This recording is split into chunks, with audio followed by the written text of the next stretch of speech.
Hello, mon nom est Pedro. Mon copain s'appelle Pedrito et j'appartiens à une famille indigène du Paraguay. Les indigènes vivent dans les villages éloignés les uns des autres, dans la partie nord du pays. La vie n'y est pas facile. Bien des communautés n'ont toujours pas accès à l'eau potable, ni à l'électricité, ni à l'éducation de base. À cause de tout cela, mon grand-père a dit à ma famille de m'envoyer dans une école privée avec internat. Et c'est là que commence mon histoire. Cette école n'est pas située trop loin de chez moi. C'est l'école primaire des adventistes du 7e jour, ou Escuela Adventista de Caaguazú. En voiture, elle n'est qu'à 1 heure de mon humble foyer.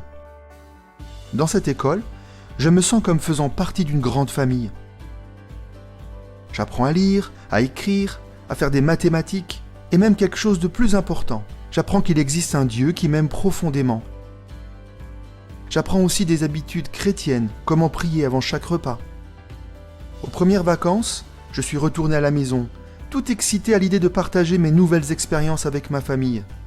Comme nous nous asseyions pour dîner, j'ai remarqué que tout le monde commençait directement à manger. Je me suis senti gêné, et bien que je n'ai que 7 ans, j'ai décidé de prier. J'ai penché ma tête et offert une prière silencieuse de remerciement pour la nourriture. Pourquoi fais-tu ça ? Mon père m'interpellait en criant à travers la table. On fait pas ça. Si tu veux prier, prends ton assiette et va dehors manger tout seul. J'ai tranquillement pris mon repas et suis sorti. Je me suis assis sur un rondin de bois et j'ai commencé à manger. Peu de temps après, mon grand-père s'est approché et il m'a demandé « Pedrito, pourquoi manges-tu dehors ?»« Papa ne veut pas que je prie à table. Alors il m'a envoyé dehors, lui ai-je répondu. J'ai pu voir la colère sur le visage de mon grand-père, pendant qu'il se précipitait à l'intérieur de la maison pour affronter son fils, mon père. « Pourquoi fais-tu ça, mon fils ? Tu devrais être content qu'il veuille prier. Il a beaucoup changé, tu sais. Tu devrais en être reconnaissant. Demain, j'irai à l'école et je leur demanderai de venir dans notre communauté pour nous apprendre les choses que Pedrito a apprises. » Et mon grand-père est allé à l'école adventiste, a expliqué comment il était content de mon comportement. Il a demandé au principal de l'école s'il était d'accord d'envoyer quelqu'un dans notre communauté pour nous en dire plus sur les bons comportements.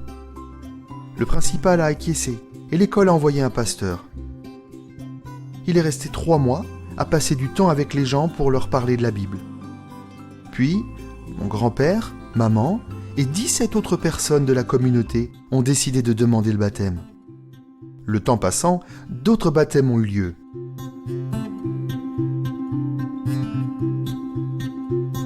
Il y a maintenant plus de 40 baptisés qui sont devenus membres de l'église adventiste du 7e jour.